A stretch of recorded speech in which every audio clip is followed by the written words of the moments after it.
السلام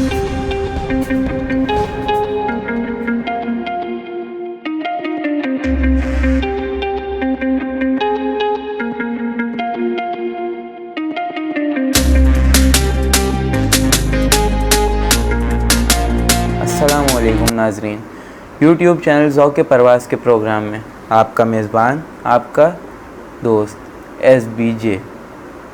آج کا ہمارا موضوع مختلف نہیں، کوئی ایسا خاص بھی نہیں، لیکن ضروری بہت ہے۔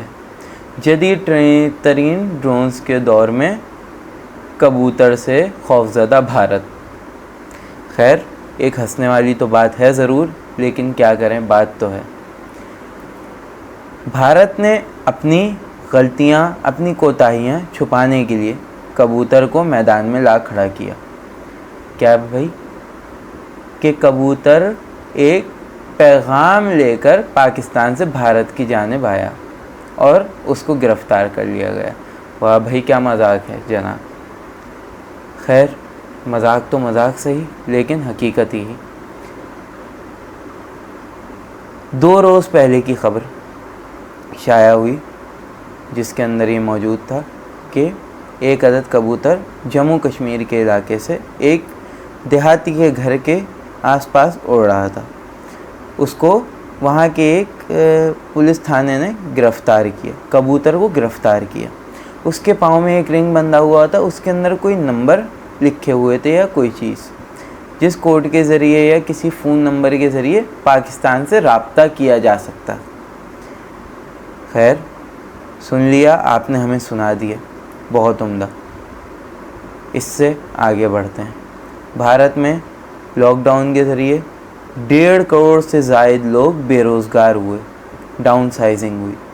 واہ بھائی، کیا عمدہ عمل آپ نے انجام دیا ہے کہ اپنے ہی لوگوں کو اس لاک ڈاؤن کے ذریعے نقصان پہنچایا۔ کورونا وائرس کو وہ سنبھال نہیں پا رہے، انہوں نے اپنی داخلی انتشار اور اپنی غیر معیاری اور غیر اخلاقی پالیسیوں کے ذریعے بھارت کو ایک دلدل میں ڈھسا جا رہا ہے مسلسل۔ مودی کی کوئی پالیسیاں کلیئر نہیں ہیں۔ مودی صرف اور صرف لسانی فرقہ واریت کی فضا کو ہوا دے رہا ہے۔ ہندو مسلمان دنگا، ہندوؤں کے اندر ذات پات کے جھگڑے پیدا کیے جا رہے ہیں۔ انہوں نے صرف اور صرف اپنے آپ کو ایک کنگ مان لیا ہے، ایک بادشاہ مان لیا ہے۔ بادشاہ کا تصور کبھی بھی کسی دور میں کامیاب نہیں ہو سکا۔ بادشاہت کا کسی جمہوریت سے کوئی تعلق نہیں ہوتا۔ جمہوریت عوام کے لیے ہوتی ہے، لیکن یہ عوام کے لیے ہے، 1% کام نہیں آتے۔ انہوں نے صرف اور صرف اپنی جیبیں بھرنی ہیں اور اس کو چھپانے کے لیے اس کے بعد اس طرح کے ڈرامے سر انجام دینے ہیں۔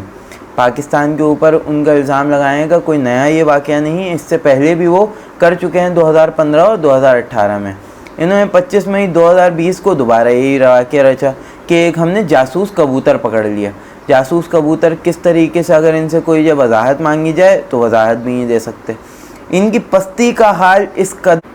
چند روز قبل پاکستان میں طیارہ حادثہ ہوا، جس کے اوپر ساری دنیا تو اظہار افسوس کر رہی تھی، لیکن بھارت تو پھر مہان ہے۔ جو بھارت کا ماضی میں کردار رہا ہے کہ پاکستان میں جب بھی کوئی مصیبت آتی ہے تو وہ خوشی مناتی ہے، اسی طریقے سے اس نے خوشی منائی۔ لیکن اب تصویر کا دوسرا رخ دیکھتے ہیں، جسے ہم کہتے ہیں کشمیر۔ کشمیر کے اندر چند مسلح افراد نے یہ فیصلہ کر لیا ہے کہ اب مار کر مرنا ہے، تو اس سے بھارت کے اندر بہت ہلبلی مچ چکی ہے۔ اس لیے اس صورتحال کو بھی دیکھتے ہوئے، کیونکہ بھارت ہے اس وقت پریشان اور نہ جانے کیا ہوگا اس کا حال، کیونکہ آج چین نے بھی اس کے لیے راستہ تنگ کر دیا ہے۔ اپنی تمام سرحدی علاقوں میں انہوں نے فوج اتار دی ہے اور بھارت سے علاقے خالی کروا لیے ہیں کافی حد تک۔ نیپال کی طرف جو بھارت نے کارروائی شروع کی تھی، نیپال نے بھی اس کے خلاف فیصلہ شروع کر لیا ہے، اور انشاءاللہ تعالی اس بھارت کا عن قریب بہت برا حال ہونے والا ہے۔ پروردگار کی طاقت پاکستان کے ساتھ موجود ہے اور انشاءاللہ رنگ لائے گی۔ لیکن اس سب کے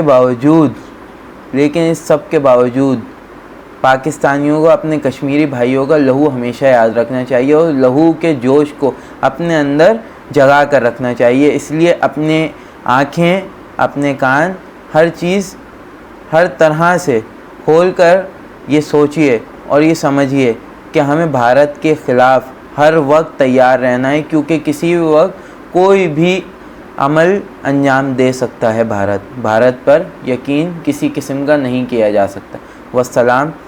انشاءاللہ آئندہ ایک نئے پروگرام کے ساتھ، ایک نئے موضوع کے ساتھ آپ کا ہوسٹ، آپ کا دوست SBJ حاضر ہوگا. شکریہ. اللہ حافظ.